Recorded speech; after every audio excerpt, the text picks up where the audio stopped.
Test ക്രിക്കറ്റിൽ India തോറ്റിട്ടുണ്ട്. ദയനീയമായ തോൽവികളും ഉണ്ടായിരുന്നു.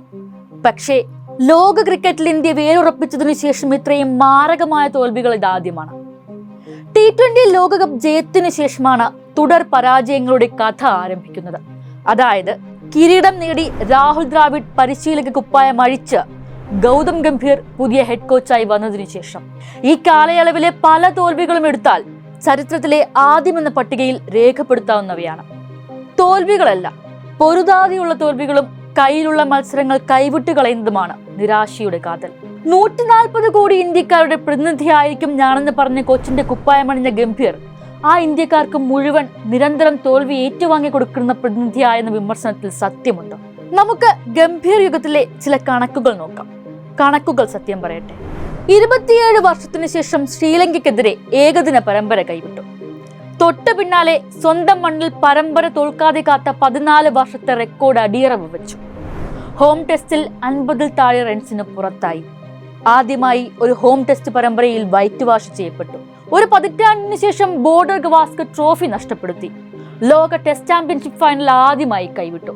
45 വർഷത്തിനിടെ ഒരു കലണ്ടർ വർഷത്തിൽ ഏകദിനത്തിൽ വിജയമില്ലാതെ അവസാനിപ്പിക്കേണ്ടിയും വന്നു. ഈ തോൽവികൾക്കൊക്കെയും കളിക്കാരെ കുറ്റം പറഞ്ഞ് കൈകഴുകാനാകുമോ?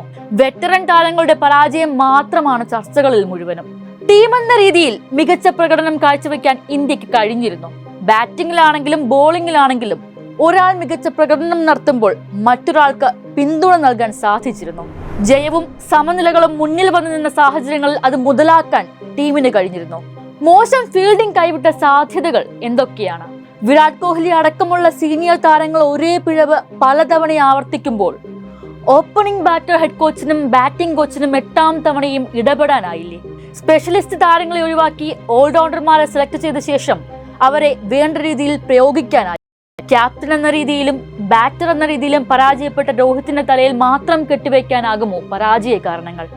കരിയറിന്റെ പീക്കിൽ കഴിവുകൊണ്ട് നിൽക്കുന്ന ബുംറയ്ക്ക് ഒറ്റയ്ക്ക് ജയിപ്പിക്കാനാകുമോ ഇന്ത്യൻ ടീമിനെ? തോൽവി കളിക്കാരുടെ മാത്രം തോൽവിയാണോ? 2024 IPL നേടിയ കൊൽക്കത്ത ടീം കോച്ച് WV രാമനെ പിന്തള്ളിയാണ് മെന്ററായിരുന്ന ഗംഭീറിനെ പരിശീലക സ്ഥാനത്തേക്ക് പരിഗണിക്കുന്നത്.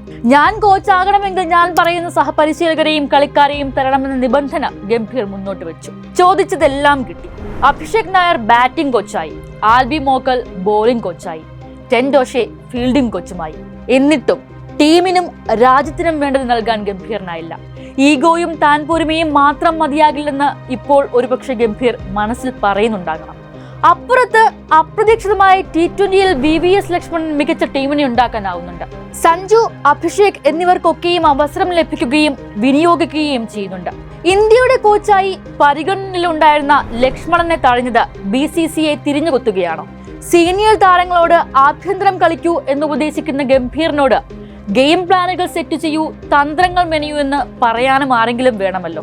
അതുകൊണ്ട് തന്നെ വരാനുള്ള ഇംഗ്ലണ്ട് ടെസ്റ്റ് സീരീസ് ഫോം നഷ്ടമായ വെറ്ററൻ താരങ്ങൾക്ക് മാത്രമല്ല അഗ്നിപരീക്ഷയാകുന്നത്, ഗംഭീർ നയിക്കുന്ന കോച്ചിംഗ് ടീമിനും കൂടിയാണ്.